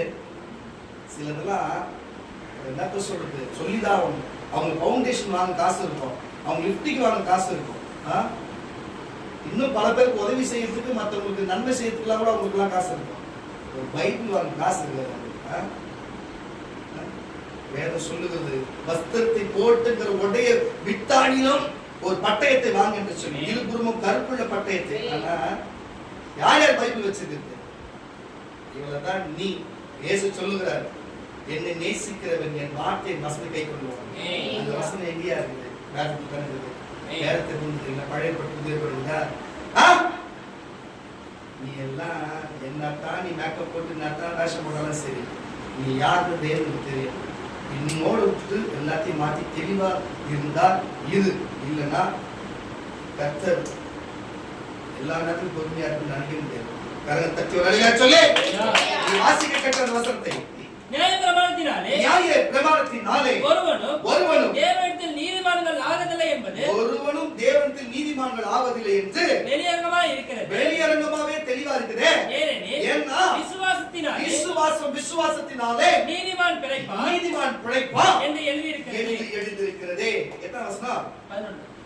12 வசனம். நியாயப்பிரமாணமோ, நல்லா கேட்டுங்க, நியாயப்பிரமாணமோ விசுவாசத்துக்கு கூறியதல்ல. நல்ல கரெக்ட். இது புரிஞ்சுச்சா? விசுவாசம் வேற, நியாயப்பிரமாணம் வேற. புரியுதா? நியாயப்பிரமாணத்தை தப்பா சொல்ல, நியாயப்பிரமாணத்தின்படி ஒருத்தர் கரெக்டா வாழ்ந்தானா அவன் கண்டிப்பா பிழைப்பான். கரெக்ட் தப்பு வரல சொல்லுங்க. ஆனா உங்களால வாழ முடியாது. என்னால வாழவே முடியாது. புரியுதுங்களா? உங்களால வாழ முடியாது. என்னால சுத்தமா முடியாது. புரியுதா இல்லையா? இயேசுநாதர் இவ்வளவு பெரிய தேவன் போது நம்மளாலே கஷ்டப்பட்டு தட்டு தடுமாறி அவருடைய தயவு தான் போக முடியும். நம்மளால தனியாக போக முடியல. நியாயப்பிரமாணத்தை எப்படி வாழும்? வாசியம் பார்க்கலாம். நியாயப்பிரமாணமோ விசுவாசத்துக்குரியது அல்ல, விசுவாசத்துக்கு நம்பிக்கைக்குரியதே அல்ல. அவைகளை செய்கிற மனுஷனே அவைகளாலே பிழைப்பான். அதான் சொல்றேன். ஒண்ணு அது இருக்கிற அதனாலேயே பிழைப்பான். ஆனா ஆத்துல ஒரு சேத்துல ஒரு ஏசப்பா கொஞ்சம், பழைய ஏற்பாடு கொஞ்சம் அப்படி குச்சின்னு வச்சுக்க, நான் எதுவும் சொல்றேன். புரியுதா இல்லையா? அதனால ஒண்ணு நியாயப்பிரமாணத்துக்கு படிக்கக்கூடிய ஃப்ரெண்ட் ஒருத்தர் இருக்கிறாங்க. வெள்ளம் சொல்லி ஒரு கேரளாவில் தான் இருக்கிறேன். நான் சொல்றேன், அவர் வந்து ரபியா தான் இருக்கிறாங்க. பேசி விட்டுன்னு வச்சுங்க, நீங்க போய் சேர்ந்துங்க. சரிங்கன்னா அவர் உங்களுக்கு எல்லாமே பலி எப்படி செய்யுது எல்லாத்தையும் சொல்லி கொடுப்பாரு. யூதரா மாறிடுங்க. எல்லாம் விருத்த சதனம் பண்ணிட்டு போய் கிளியரா போயிடுங்க. உங்களுக்கு நீங்க இஷ்டப்படி சந்தோஷமா வாங்க. புரியுதா இல்லையா? இல்ல ஏசுதா வேணும்னா ஒழுங்கு சுவிசேஷம் முடித்து ஒழுங்கா இருங்க. அல்லேலூயா. ஏன்னா இங்க இருக்கிறவங்க ரெண்டுத்தையும் சேர்த்து வச்சுக்கணும். எப்படித்தான் நம்ம வாழ்வான்னு எனக்கு ஒண்ணுமே புரியல. கன்ஃபார்ம் பரலோகம் போக முடியாது மட்டும் தெளிவா தெரியுது. அதான் வேற என்ன சொல்லுது? ஒண்ணு அதன்படி வாழ்கிறவனே பிழைப்பான். நீ பிழைப்பியா? நீ பிறந்ததுல இருந்து நீ யூதனா? இல்ல. நான் கேட்கறதோட அர்த்தம் புரியுதா? நீ பிழைக்கணும்னா நீ விசுவாசிக்கணும். அல்லேலூயா. இயேசுவை விசுவாசிக்கிறவன் தான் பிழைப்பான். அவர் வார்த்தையின்படி கேட்கிறவன் தான் பிழைப்பான். அப்பத்தை புசிக்கிறவன் தான் பிழைப்பான். அவர் சரீரத்தை புசிக்கிறவன் தான் பிழைப்பான். அப்ப பிழைக்கிறதுக்கு ஒரு காரியத்தை தான் நம்ம பார்க்கிறோம். அப்போ நம்மளுடைய மாம்சத்துக்குரிய காரியங்களை நம்ம ஒழித்தால் ஒழிய பரிசுத்த ஆவியினாலே நம்ம பிழைப்போம். கரங்களை தட்டி ஒரு அலையை தட்டுவோமாக. அதைத்தான் சொல்ல வருகிறேன். கர்த்தருடைய பிள்ளைகளே, நீங்கள் குறிஞ்சி நடக்க வேண்டும் என்று நான் விரும்புகிறேன். அப்படி பிழைக்க வேண்டும். அப்போ நம்ம என்ன பிழைப்பு பிழைத்திருக்கிறோம்? அப்போ நீங்களே உங்களை யோசித்து பாருங்க. நான் சொல்லுகிற எந்த காரியமாச்சும் உங்களுக்குள்ள இருந்ததுன்னா நீங்கள் பிழைத்திருக்கிறீர்கள், சாவதில்லை என்ற அர்த்தம். அப்போ நீங்கள் இதுல நான் சொன்ன காரியத்துல ஏதாவது உங்களுக்கு இல்லைன்னு சொன்னா நீங்க செத்துக்கொண்டே இருக்கிறீர்கள், பிழைக்கிற அர்த்தம். புரியுதா? ஆபிரகாம் பாருங்க, நல்ல ஆதாம் வந்து தேவன் அவர் விட்டு போன பிறகு அங்க ஆதாம் வந்து என்னாச்சுன்னா ஆதாம் சாக ஆரம்பிச்சார். புரியுதா இல்லையா? அப்படி ஆதாம் கொஞ்சம் கொஞ்சமா 950 வயசு வந்ததுக்கு அப்புறம் அவர் செத்தார். புரியுதுங்களா இல்லையா? ஒரே நாள் சாவல. ஆனா அதே ஆபிரகாம பாத்தீங்கன்னு சொன்னா, அல்லேலூயா, அவருடைய சரீரம் செத்ததாக, அவன் மனைவியுடைய கர்ப்பம் செத்ததா இருந்தா கூட மறுபடியும் சன்னதி உருவாக்க தேவன் வல்லவரா இருந்தார். ஏன்னா ஆபிரகாம் விசுவாசித்தார். அல்லேலூயா. ஆனா ஆதாம் சொன்ன வார்த்தை கேட்கல. இவ்வளவுதான் வித்தியாசம் ரெண்டு பேரும். கரங்க தட்டி ஒரு சொல்லுங்க. நீங்க சொன்ன வார்த்தை கேட்காம கொஞ்சம் கொஞ்சமா சாக போறீங்களா, இல்ல செத்தங்களா இருந்து வந்தாலும் சரி நீங்கள் உங்களுக்கு பலன் பெற்று நீங்கள் இன்னும் உங்க சந்ததி உருவாக்க போறீங்களா? நீங்களே உங்களுக்கு புரிஞ்சு கொள்ளுங்க. நீங்களே ஏன்னா விசுவாசித்தது ஆபிரகாம் தான். அப்போ நீங்க விசுவாசித்தா பிழைப்பான். விசுவாசித்த நீதிமான் பிழைப்பான் என்று வேதம் சொல்லுகிறது. அப்ப நீங்க விசுவாசி பிடிச்சுனா நீங்களும் பிழைப்பீர்கள் என்று நான் சொல்லுகிறேன். கர்த்தருடைய பிள்ளைகளே, அல்லேலூயா. இதுதான் உங்களுக்கு நான் போதிக்க வருகிற ஒரு காரியமாக இருக்கிறது. இதுதான் உங்களுக்கு சொல்ல வருகிற ஒரு காரியமாக இருக்கிறது. வாசிக்க கேட்கலாம். ரோமருக்கு எழுதின நிருபங்கள் 10ஆம் அதிகாரம் 5ஆம் வசனம். சீக்கிரம் ரோமருக்கு எழுதின நிருபங்கள் 10ஆம் அதிகாரம் 5ஆம் வசனத்தை வாசிக்க கேட்கலாம். மோசே நியாயப்பிரமாணத்தினாலாகும். கரங்களை தட்டி ஒரு அலையை சொல்லுங்க. மோசே நியாயப்பிரமாணத்தினாலாகும். பாருங்க, நியாயப்பிரமாணத்தினாகும் நீதியை குறித்து இவைகளை செய்கிற மனுஷன் இவைகளாலே பிழைப்பான் என்று எழுதியிருக்கிறார். புரியுதுங்களா? அப்போ ஒருத்தன் பாருங்க, நியாயப்பிரமாணத்தின்படி நியாயப்பிரமாணத்தின் செய்கிறவன் அதனாலே தான் பிழைப்பான். ஆத்துல ஒரு கால் சேத்துல ஒரு கால் இருக்கிறவன் எப்படி பிழைப்பான்? கண்டிப்பா கிறிஸ்தவன் பிழைக்க மாட்டான் அர்த்தம். சரி, 4 இந்த வாசியம் புரியுது. விசுவாசிக்கிற எவனுக்கும் நல்ல கரங்களை தட்டி ஒரு அலையை சொல்லு. நம்ம சொல்ல விசுவாசிக்கிற எவனுக்கும் நீதி உண்டாகும்படியாக கிறிஸ்து நியாயப்பிரமாணத்தின் முடிவாய் இருக்கிறார். கரங்களை தட்ட நியாயப்பிரமாணத்தை முடிச்சங்க. நீ நம்பின நியாயப்பிரமாணத்தை முடிச்சு நியாயப்பிரமாணத்தின் முடிவா இருக்கிறார் கிறிஸ்து. மோசே நியாயப்பிரமாணத்தினாலாகும் நீதியை குறித்து இவைகளை செய்கிற மனுஷன் இவைகளாலே பிழைப்பான். ஆனா இயேசு அந்த நியாயப்பிரமாணத்தின் முடிவா இருக்கிறாரு. உனக்கு இயேசு தான் தேவனா? ஒரு கரணை தட்டி ஒரு அலையை சொல்லுங்க. எதுக்கு இயேசு தான் தெய்வம்? நியாயப்பிரமாணம் எங்க இயேசு கிட்ட கிடையாது. அவர்கிட்ட ஒன்று கிருபையின் பிரமாணம் மட்டும்தான். புது உடன்படிக்கை மட்டும், பழைய உடன்படிக்கை புது உடன்படிக்கை மட்டும்தான். அல்லேலூயா. கிருபையின் பிரமாணம் மட்டும்தான். அல்லேலூயா. அவர்கிட்ட பிழைக்கணும்னா அவர் வார்த்தையை நம்பினா பிழைப்போம். அவரை புசித்தா பிழைப்போம். அப்பத்தை புசித்தா பிழைப்போம். அப்பம் கூட அவர் கொடுக்கிற அப்பம் தான். அல்லேலூயா. இன்னைக்கு நம்ம ஓடி கஷ்டப்படுறோம்னா அது வருமானத்தை கொடுக்கிற தெய்வம் தானே. அதுக்கு சொல்றேன், அவர் கொடுக்க அப்பம் தான். அவரையே நம்ம அப்பமா புசித்தாலும், அவர் வார்த்தையை நின்னாலும், அவர் விசுவாசித்தாலும், இப்படிப்பட்ட 4-5 காரியத்தை சொல்லுகிற பாயிண்ட் இது எல்லாமே இயேசுவை குறிக்கிறது. அப்ப முழுக்க இயேசுவை நம்பினால் மனுஷன் பிழைப்பான். மனுஷன் பிழைப்பான். கரங்களை தட்டி ஒரு அலையை சொல்லுங்க. கரங்களை தட்டி ஒரு அலையை சொல்லுங்க. அல்லேலூயா. வாசிக்க கேட்ட லூக்கா எழுதின சுவிசேஷ புத்தகம் 4ஆம் அதிகாரம் 4ஆம் வசனம். யூலா நீ மத்தேயு 4:4 இருக்குமா? மத்தேயு 4:4. நீ லூக்கா 4:4 வாசிக்க. அவர் என்ன சொல்றாருன்னா பாருங்க, பிசாசு தந்திரத்துல உங்களுக்கு தெரியும். நீதான் அவர் கேட்கிறாரு, நீதான் ஒரு கல்ல கூட அப்பமா மாத்த முடியுமே, உன் கால் இடரில் உண்டாகிறபடிக்கு தூதுக்குள்ள தாங்குவாங்களே, நீ எல்லாமே உங்களால் செய்ய முடியுமே. ஆனா நீ என் வார்த்தை கேளுன்றபடி பிசாசு சோதிக்கும் பொழுது தேவன் அங்க என்ன பதில் சொல்றார்? வாசி. அவர் பிரதியுத்தரமாக மனுஷன் அப்பத்தினால் மாத்திரமல்ல. அதான் சொல்லுகிறேன், இந்த உலகத்துல சாப்பிடுற அப்பத்தினால் மட்டும் இல்ல, அப்பத்தினால் மாத்திரம் இல்ல. நல்லா புரியுது, அப்பத்தினால் மாத்திரம் அல்லன்றாரு. அப்போ சரீரம் அப்பதால பிழைக்கும் தான். உங்களுக்கு புரியுதா? மாத்திரமல்ல, புரியுதா இல்லையா? அப்பதால மட்டுமல்ல தேவனுடைய இல்ல அப்பதால மட்டுமல்ல, அப்படின்னா மாத்திரமல்ல, அப்பதால பிழைக்கும். அது மாம்ச சரீரம், அது சாகம். ஆனா ஆவினாலே பிழைக்கிறது. ஆவி சாகாது. வித்தட்ட வாசம் புரியுது. தேவனுடைய ஒவ்வொரு வார்த்தையினாலும் பிழைப்பான் என்று எழுதியிருக்கிறதே என்றார். மறுபடியும் பசங்க வாசியம். அவர் பிரதித்திரமாக அவர் மறுபடியும் அவனுக்கு பதிலாக சொல்லுகிறார், மனுஷன் அப்பத்தினால் மாத்திரமல்ல தேவனுடைய ஒவ்வொரு வார்த்தையினாலும் பிழைப்பான் என்று. வார்த்தை எனக்கு தெரிஞ்சு இதில் தான் இருக்கு. நீங்க என்ன நினைக்கிறீங்க? இதுல இருந்து வருது ஒவ்வொரு வார்த்தையினாலும் பிழைப்பான் என்று, ஒவ்வொரு வார்த்தையினாலும் பிழைப்பான் என்று, ஒவ்வொரு வார்த்தையினாலும் பிழைப்பான் என்று. அப்போ இன்னைக்கு நீ பிழைக்காத, நீ படாத பாடுபட்டு இருக்கிறியே, ஒரு வார்த்தை இல்லாதனால தானே. ஒழுங்கு என்னது நாளைக்கு எப்படி நாளைக்கு வந்துருமா பைப்ல? சரி, அல்லேலூயா. நீ வாசிமா. அவர் பிரதியுத்தரமாக, ஆனா அதே மாதிரி இருக்குது, நான் அப்படி சொல்ல முடியா? வாசி.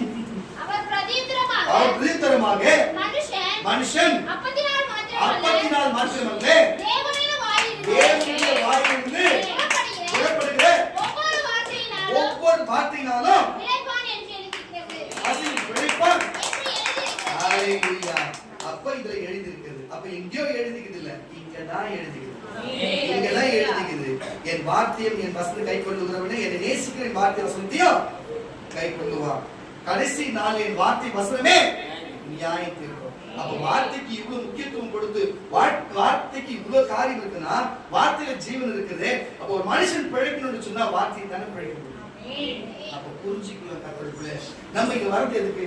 நம்ம வாழ்க்கை நல்லா பிழைக்கணும், குடும்பம் பிழைக்கணும், நம்ம பிழைக்கணும், ஆவில பிழைக்கணும், ஆத்மாவில பிழைக்கணும். அதுக்குதான் வரும். ஆமா, நான் பிழைக்கணும், என் குடும்பம் பிழைக்கணும். இது வரவங்க மட்டும் கையை உயர்த்தி வாழ்க்கை சொல்லுங்க. என்ன கம்மியா இருக்குது? அப்ப மத்தவங்க இன்னும் பிழைச்சிருக்கீங்களா? அவங்க தான் ஃபர்ஸ்ட் வருஷத்திலே ஒரு ஷாக் ட்ரீட்மெண்ட் கொடுத்தாங்க, சாவியர்கள் என்று சொல்லி. ஏங்க எல்லா கைகளை படித்து ஒரு சொல்லுங்க. எல்லாத்துக்குள்ள நீங்க குழந்தைங்க, நீங்க ஆவி ஆத்மா, நம்ம சபை, நீ நான், நம்ம எல்லாருமே பிழைப்புபடிக்குதான் நீ நாட்டுக்கு அவரை தேடி வந்திருக்கோம். பிழைப்புட்டுகிற ஒருவர் இயேசுநாதர் மட்டும்தான். ஆவியிலும் சரி, அது ஆத்மாவிலும் சரி, அவர் தன் வார்த்தை கொடுத்தும் வல்லமை கொடுத்தும் பரிசுத்தாவி கொடுத்தும் அவர் பிழைக்க வைக்கிற ஒரே தேவன் இயேசு. எப்படி சூரிய வெளிச்சம் எப்படி வந்து கீழே பூமியில் இருக்கிற எல்லா உயிரினத்திற்கு மட்டுமல்லாம எல்லா செடி கொடி வாகன தாவரத்துக்கு அது பிழைப்பூட்டுகிறது போல ஒரே இயேசுநாதர் உலகம் முழுவதுக்கும் பிழைப்பூட்டுகிறார். அவர் வல்லமையினாலும் ஆவினாலும் ஆத்மாவினாலும் சொல்லுகிற கண்ணை தட்டி வெளியில சொல்லுமா.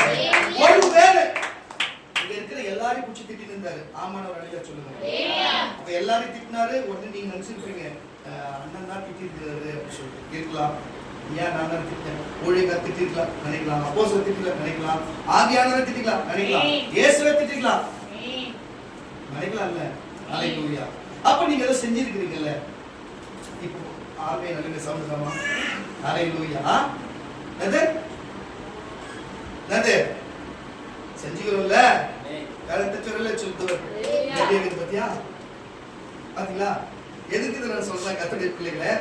எதுக்கு இதை சொல்லுகிறேன்னு சொன்னா, சும்மா உங்களுக்கு என்டர்டைன்மெண்ட்டுக்காக தான் சொன்னேன். எல்லாருக்குள்ளும் இருக்குங்க, அப்படி இல்லை. ஆனா அப்படி இருக்கணும்னு தேவார்த்தம் இல்லை, எல்லாம் சாகணும் தேவார்த்தம் இல்லை. இன்னைக்கு வந்தவங்க சாகணுன்ற தேவனோட விருப்பம். நீங்க எல்லாம் பிழைக்கணும். எதுக்கு நான் உங்களுக்கு யார் சந்தை கொடுத்து உங்களுக்கு இவ்வளவு கத்தி பேசி என்னை போய் குறை சொன்னாலும் நீங்க வேணும் எதுக்கு ஓடுறோம்? நீங்க எல்லாம் நல்லா இருக்கணும். குழந்தை குட்டியோட நீங்க எல்லாம் நல்லா இருக்கணும் நம்ம நினைக்கிறோம். சாதாரண மனுஷன் நான் உங்களை நல்லா இருக்கணும். யார் பத்த பிள்ளைங்களோ, ஆனா என் பிள்ளைங்க அவங்க நேசித்து நான் பாக்குறேன் நல்லா இருக்குன்னா உலகத்தை உண்டாக்கின தேவன் எப்படி பார்ப்பேன் சொல்லுங்க. நீங்களே கொஞ்சம் வாசிக்கிறீங்களா? நீதிமொழிகளின் புஸ்தகம் 4ஆம் அதிகாரம் 4ஆம் வசனத்தை கூட, நீதிமொழிகளின் புஸ்தகம் 4ஆம் அதிகாரம் 4ஆம் வசனம். இப்படி இருக்கணுங்க மனுஷன். ஒருவேளை இப்படி இருந்த வாசி அவர் உனக்கு போதித்து சொன்னது இதுவரைக்கும் வசனத்தினாலே இதுவரைக்கும் சொல்லி இருந்த பாருங்க. அப்போஸ்தலர் சொன்னார், ரோமர்ல சொன்னார், இதுவரைக்குமா சொல்லி இருந்த வாசி வசனத்தை அவர் எனக்கு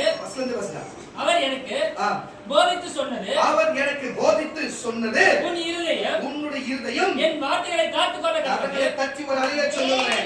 இவனுக்கு சொல்லப்பட்ட வசனத்தை வார்த்தை காத்துக்கொள்வதற்கு என் கட்டளைகளை கைக்கொள் அப்பொழுது பிழைப்பாய். சொல்றேன் கட்டளை என்னது? இது செய். இப்ப ரெண்டு பேரும் எழுந்து போறத போச்சுல.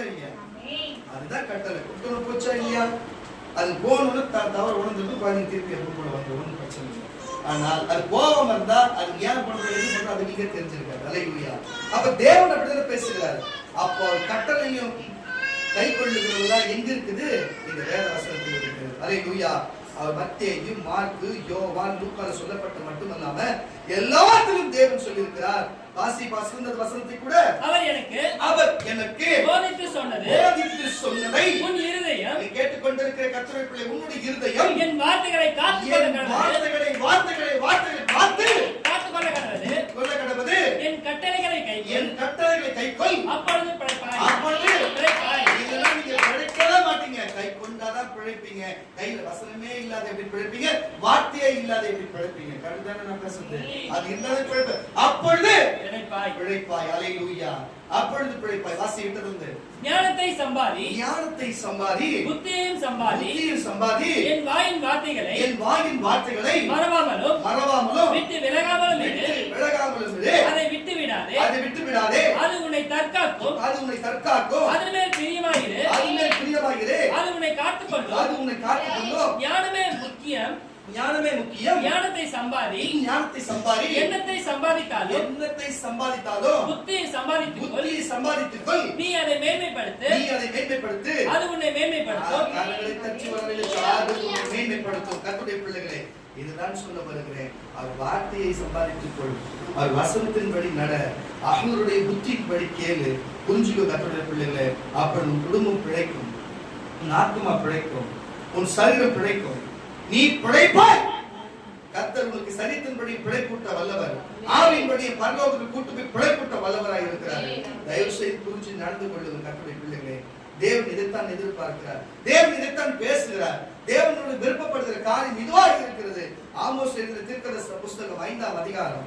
ஆமோஸ் எழுதின தீர்க்கதரிசன புஸ்தகம் 5ஆம் அதிகாரம் 4ஆம் வசனத்தை கூட வாசிக்க கேட்கலாம். ஆமோஸ் எழுதின தீர்க்கதரிசன புஸ்தகம் 5ஆம் அதிகாரம் 4ஆம் வசனத்தை கொஞ்சம் சீக்கிரம்.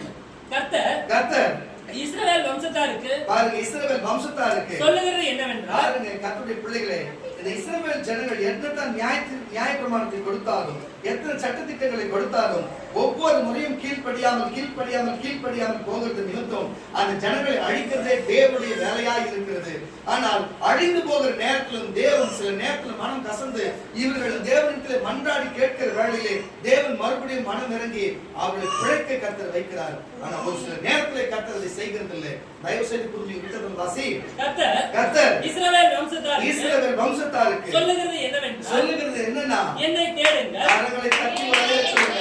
அப்ப எத்தனை தப்பியவர்கள் செய்திருந்தாலும் சரி, கீழ்ப்படியாப்படாலும் சரி, மறுபடியும் தேவன் சொல்லுகிறது, இஸ்ரவேல் வம்சத்தாரே, இன்றைக்கு விடுதலை சுவிசேஷத்தில் வந்திருக்கிற கர்த்தருடைய பிள்ளைகளே, இந்த யூடியூப்ல பார்க்கிற கர்த்தருடைய பிள்ளைகளே, நீங்கள் எல்லாரும் தயவு செய்து சொல்லுகிற யாரை வாசி?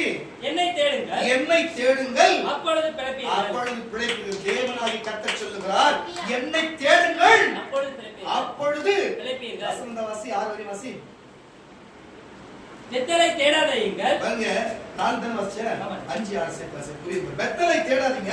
கீழ்காலிலும் சேராதீங்க. கீழ்கால் குடும்பத்துல சேராதீங்க. பெயர்சேபாவுக்கு போகாதீங்க. கீழ்கால் சிறையிருப்பாகவும் பெத்தல் பாலான ஸ்தலமாகவும் போகும். கர்த்தரை தேடுங்க. அப்பொழுது பாருங்க, கர்த்தர் என்ற இயேசுநாதரை தேடுங்க. அவர் சுற்றி இருக்கிற யாரையும் தேடாதீங்க. அது தேவையில்லாத தேவையில்லாத காரியத்தை செய்யாதீங்க. இயேசுநாதர் மட்டும்தான் தெய்வம். அவர் வார்த்தை மட்டும்தான் இருக்கு. அவர் மட்டும் தேடுங்க. அப்போதுதான் நீங்க பிழைப்பீங்க. இல்லன்னா பெத்தலில் இருக்கிற ஒருவராலும் அறிவிக்கப்படாத அக்கினி யோசேப்பின் வீட்டிலே பற்றி அதை பட்சிக்கும்.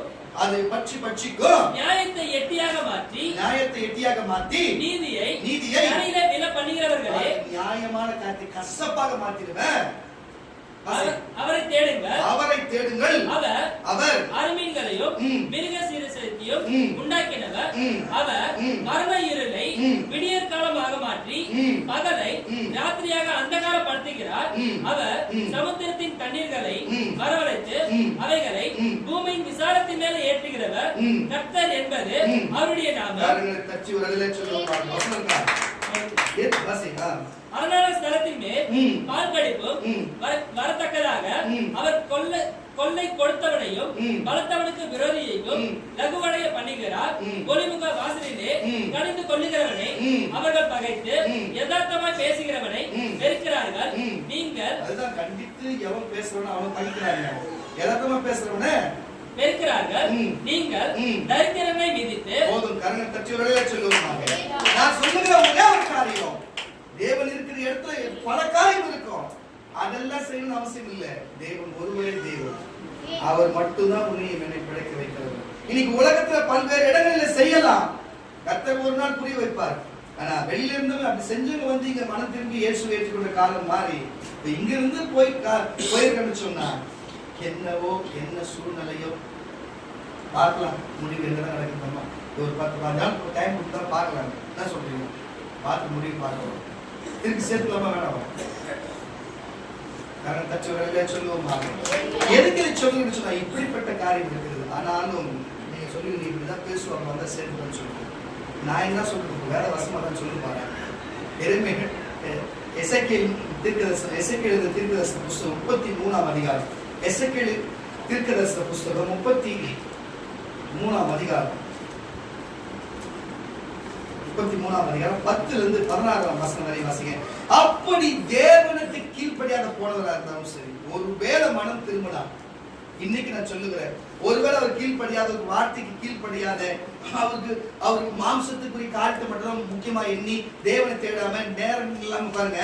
வெள்ளிக்கிழமை கூட்டத்துக்கு வராத, வெள்ளிக்கிழமை கூட்டத்துக்கு வரும்போது எவ்வளவு கர்த்தர் அற்புதம் செய்தார். இன்னைக்கு நன்றி இல்லாத கர்த்தர் அநேகர் மறந்து இன்னைக்கு அநேகர் வருவதே இல்லை. கர்த்தர் எல்லாத்தையும் பார்த்து கொண்டிருக்கிறார். இன்னைக்கு எவ்வளவு புது ஆத்மாக்கள் வராங்க, வரட்டும். ஆனா நான் சொல்லுகிற கர்த்தருடைய பிள்ளைகளே, ஆனா ஞாயிற்றுக்கிழமை கூட கர்த்தரை தேட முடியலன்னா மாம்சத்தின்படி பிழைக்கிறது.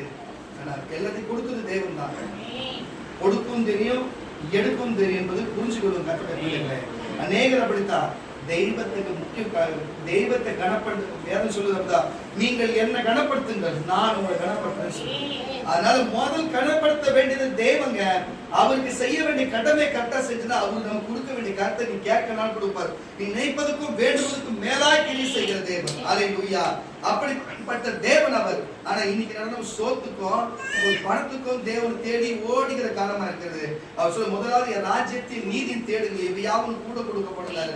முதல்ல அவரை தேடுதல் தரன்னு சொன்னாரு. இன்னைக்கு ஜனங்க அவர் தேட வரல, பணத்துக்கும் சாப்பாட்டுக்கும் பொருளுக்கும் தான் தேட வருது.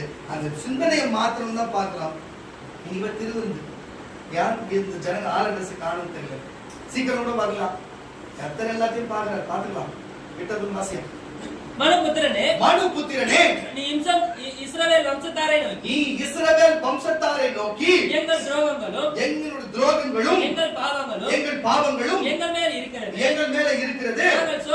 நாங்கள் சோர்ந்து போகிறோம். நாங்கள் பிழைப்பது எப்படி என்று தட்டுகிற ஒரு அறையே. நாங்கள் செய்த துரோகத்துக்கு நாங்கள் சோர்ந்து போகிறோம். நாங்கள் பிழைப்பது எப்படி என்று நீங்கள் சொல்லுகிறீர்கள். நீங்க சொல்றீங்க. கர்த்தராகிய ஆண்டவர் உரைக்கிறது என்னன்னா, அவர் நமக்கு வசனத்தின் மூலமா சொல்லுகிறது என்னன்னா, நான் துன்மார்க்கனுடைய மரணத்தை விரும்பாமல், நான் சொல்றேன், நான் துன்மார்க்கன் சாவத்தை நான் விரும்பலப்பா. பஸ் ஆரம்பத்துல வசனம் சாவுன்னு சொன்னோம். இந்த சாவத்தை விரும்பலப்பா. பலியை விட்டு அந்த செய்கிற தவறு விட்டு அவன் திரும்பி பிழைப்பதையே விரும்புகிறான். தட்டி வரலே சொல்லுங்க. அதுதான் ஃபர்ஸ்ட் வசனத்துல ரோமர்கள் நிருபத்துல 8ஆம் அதிகாரம் 13ஆம் வசனம் என்ன சொல்லுது? அப்போ அதை விட்டு விலகி அவன் பிழைக்கிறதே நான் விரும்புறேன்றாரு. அவருக்கு அப்ப ஊழியக்காரர் நான் மட்டும் நான் நீங்க சாவு நான் விரும்புவேன். சொல்லுங்க கர்த்தருடைய பிள்ளைகளே. அதுக்காக தான் ஒரு நாள் பேசுறேன். புரியுது இந்த வசனம் கிட்ட வாசி. நான் பிழைக்கிறதை விரும்புகிறேன் என்று என் ஜீவனை கொண்டு சொல்லுகிறேன். இஸ்ரவேல் வம்சத்தாரே, உங்கள் பொல்லாத வழிகளை விட்டு நீங்க திரும்புங்க. நீங்கள் ஏன் சாக வேண்டும் என்கிறீர்கள்? ஏன் நீங்க சாக வேண்டும் என்று எண்ணுகிறீங்க? அவர்களோடு சொல்லு. மனுபுத்திரனே, நீ உன் ஜனத்தின் புத்திரரை நோக்கி நீதிமான் துரோகம் பண்ணுகிற நாளிலே அவனுடைய நீதி, நல்ல கேட்டுங்க, துரோகம் பண்ணுகிற நாளிலே அவன் நீதி அவனை தப்புவிப்பதில்லை, அவனை காப்பாற்றாது. துன்மார்க்கத்தை விட்டு திரும்புகிற நாளிலே அவன் தன் அக்கிரமத்தினாலே விழுந்து போவதும் இல்லை, சாவதும் இல்லை. நீதிமான் பாவம் செய்கிற நாளிலே தன் நீதிமான் பிழைப்பதும்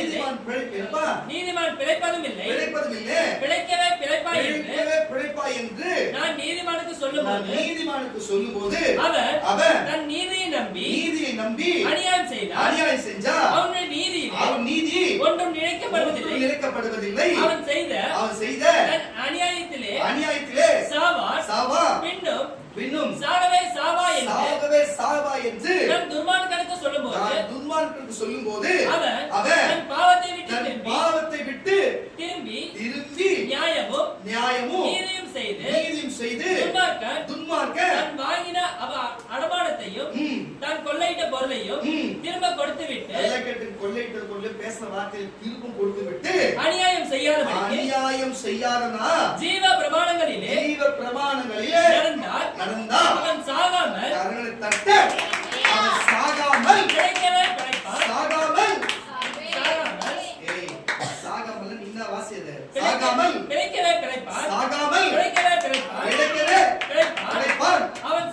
அவன் செய்த அவனுடைய எல்லா பாவங்களும் அவனுக்கு விரோதமான நினைக்கப்படுவதில்லை.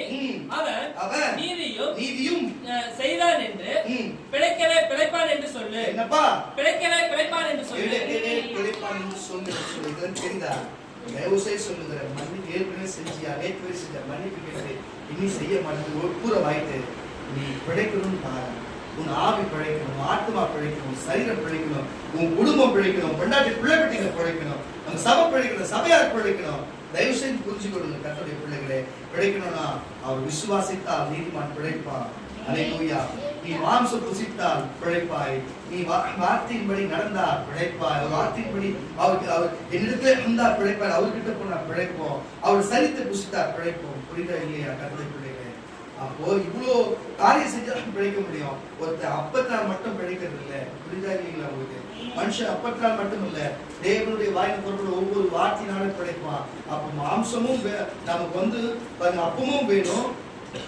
அவர் கொடுக்கிற அப்போ முதல்ல ராஜ்யத்தை நீதி தேவை யாரும் கொடுப்பேன்னு சொன்னாரு. அப்போ ராஜ்யத்தின் நீதி தேடும்போது நமக்கு உணவு உடை பணம் பொருள் எல்லாத்தையும் அவரும் நமக்கு கொடுப்பாரு. அதுல ஒரு வாழ்க்கை நம்ம பிழைக்கணும். அவர் வாயில் புறப்படும் ஒவ்வொரு வார்த்தையினாலும் நம்ம பிழைப்போம் என்பதை மனசில் வைத்துக் கொண்டு அவர் சொன்ன வழியில் நம்ம நடக்க வேண்டும் என்று அவர் விரும்புகிறார். சபையும் அதுதான் சொல்லுகிறது. நடப்போம் என்று சொல்லுகிற கரணம் தச்சு ஒரு அலையில சொல்லுவோமாக. கடைசியா ஒரே வசனம் தான். யோவானன் சுவிசேஷ புஸ்தகம் 6ஆம் அதிகாரம். யோவானன் சுவிசேஷ புஸ்தகம் 6ஆம் அதிகாரம் 51ஆம் வசனத்தை பியூலா நிவாசிமா. யோவான் 6ஆம் அதிகாரம் 51ஆம் வசனம் வாசினி விக்கினியா 6ஆம் அதிகாரம் 53ல இருந்து 58 வரை நிவாசிமா. நானே வானத்தில் இறங்கினேன், கரங்களை தட்ட. நானே வானத்திலிருந்து இறங்கின ஜீவ அப்பம். இங்க வந்து இந்த அப்பத்தை புசிக்கிறவன் என்றென்றைக்கும் பிழைப்பார். நான் கொடுக்கும் அப்பம் உலகத்தின் ஜீவனுக்காக நான் கொடுக்கும் என் மாம்சமே என்றார். என்ன ஒரு விசுவாசம்! அப்ப மனுஷன் எதனால பிழைக்கிறான்? விசுவாசத்தினால பிழைக்கிறான், தேவனுடைய வாயிலிருந்து வர வார்த்தையினால பிழைக்கிறான், வசனத்தினால பிழைக்கிறான், அப்பத்தினால பிழைக்கிறான், அவருடைய சரீரம் அதனால பிழைக்கிறான். அப்போ ஒரு 5 காரியத்தினால மனுஷன் பிழைக்கிறான், அப்பத்தினால மட்டுமல்லன்னு சொல்லுவாங்க. அப்ப மாம்சத்தினாலே பிழைக்கிறவன் என்ன பண்ணுவான்? சாகவே சாவான். ஆனா மாம்சத்தை அழித்து பிழைக்கிறவன், ஆவியிலே பிழைக்கிறவன் ஆவினாலே நித்திய ஜீவனை பெறுவான்.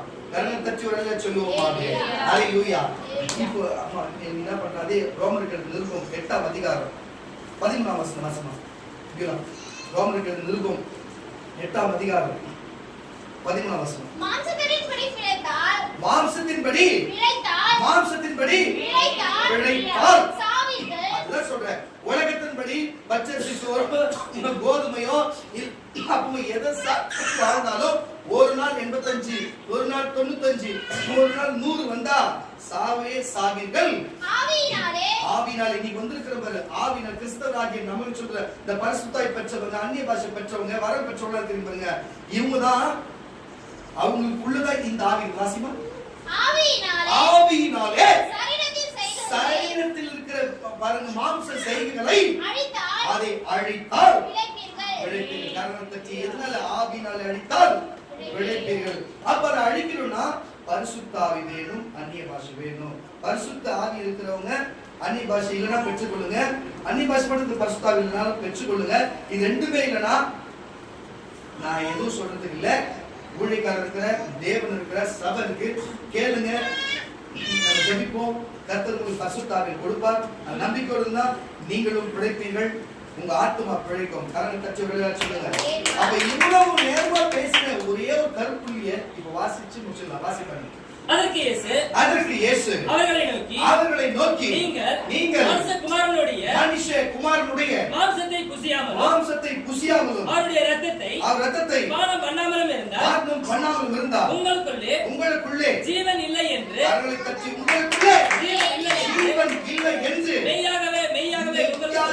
மெய்யாகவே உங்களுக்கு சொல்லுகிறேன். என் மாம்சத்தை புசித்து சொல்லுகிறார். யாரல்ல என் மாம்சத்தை புசித்து என் இரத்தத்தை பானம் பண்ணுகிறவன் நித்திய ஜீவன்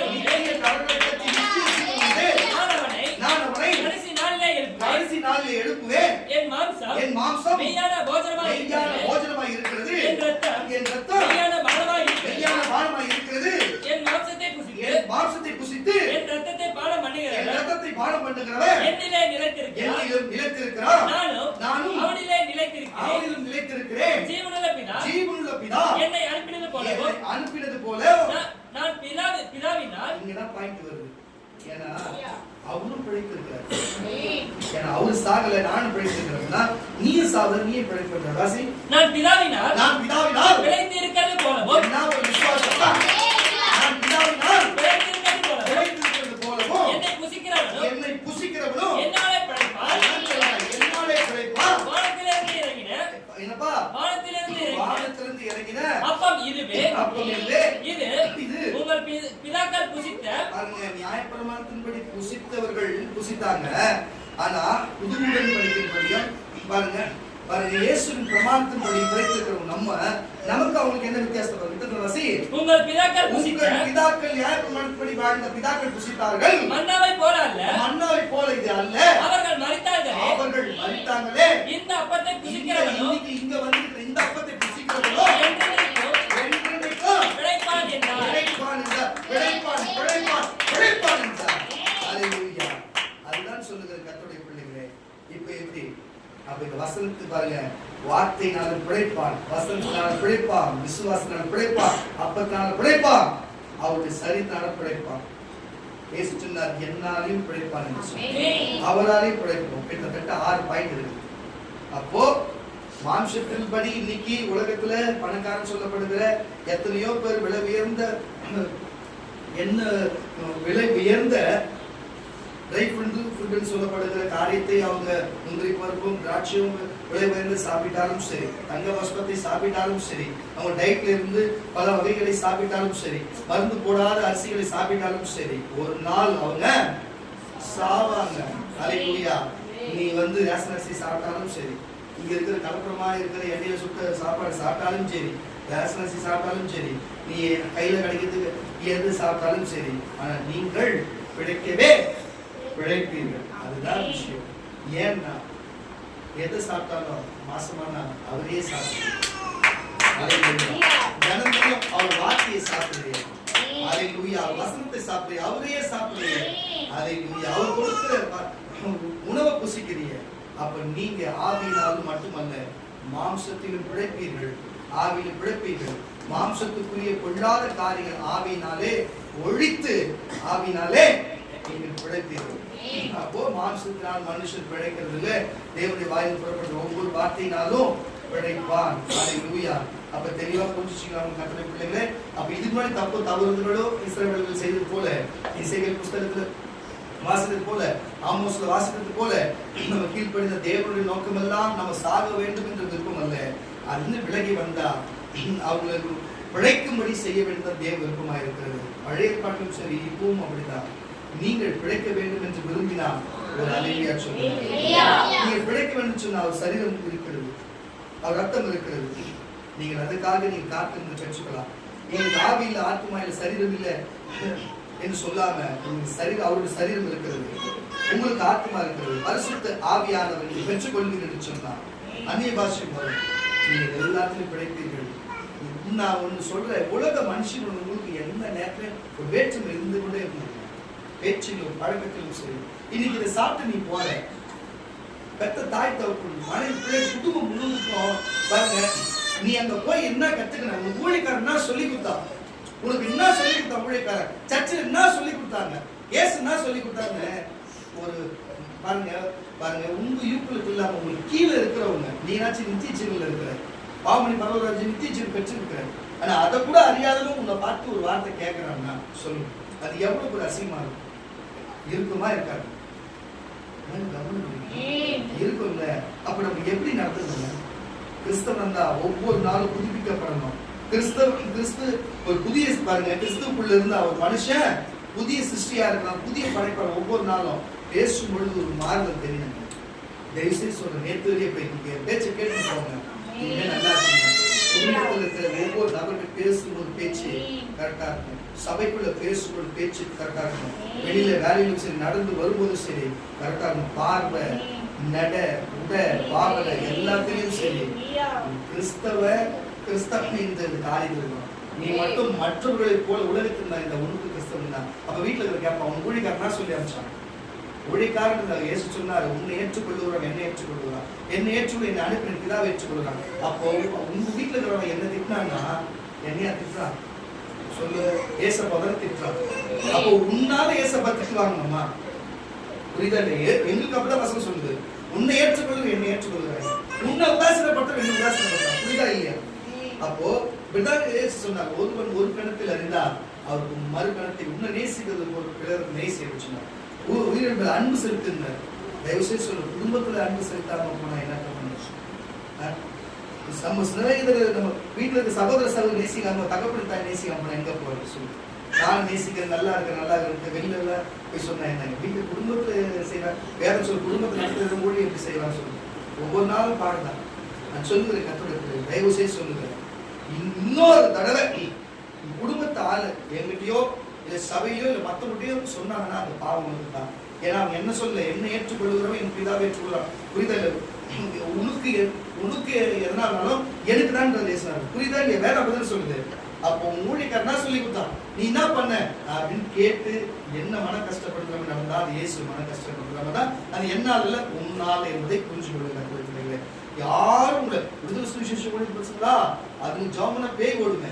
விடுதலை சுவிசேஷமா அது புஜி பாச சர்ச்சை அங்க போறீங்களா? ஐயோ, அவங்க ஒவ்வொரு விசுவாசியும் ஜாமனா பேய் ஓட புஸ்தாசோட அவரே வர்த்தம் இல்லப்பா, அவர் இதுல அமுச்சு விட்டு சரி பண்ணிடுவாருப்பா, இன்னும் பேர் எடுக்கணும். நான் அப்படிதான் உங்களை வளர்த்து வச்சிருக்கிறேன்.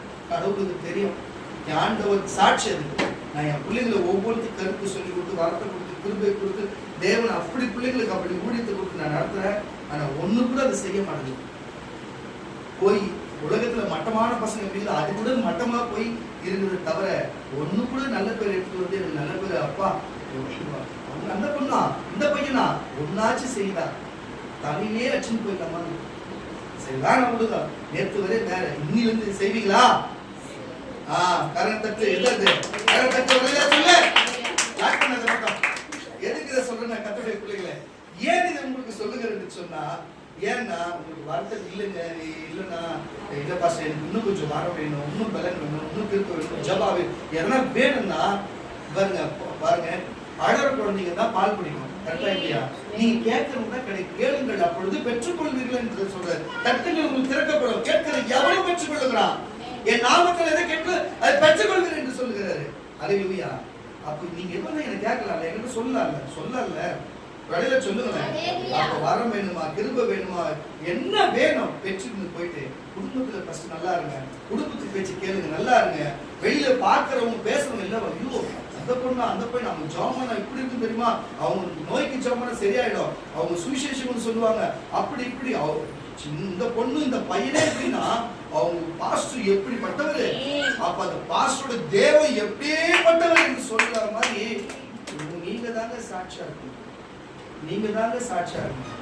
நீங்க நடக்கிற சாட்சி தாங்க நம்ம சபைக்கு பேரு, சபையில இருக்கிற பேரு தாங்க சாட்சி, தேவனுக்கு பேரு. நாங்க தயவு செய்து புரிஞ்சுக்கொள்ளுங்க. நேற்று வரைக்கும் வேற திருவிழா எடுத்ததுக்கு அப்புறம் தயவு செய்து ஆவி ஆத்மா மாறி ஒரு சிந்தனை மாறி தெளிவாகி இந்த கரெக்டா இருக்கணும் ஒப்பு கொடுத்து நீங்க எழுங்க. சும்மா பக்கவா இருக்க போறீங்க பாருங்க. கரம் தட்டி ஒரு சொல்லுங்க. கரம் தட்டி ஒரு சொல்லுங்க. ஹalleluya.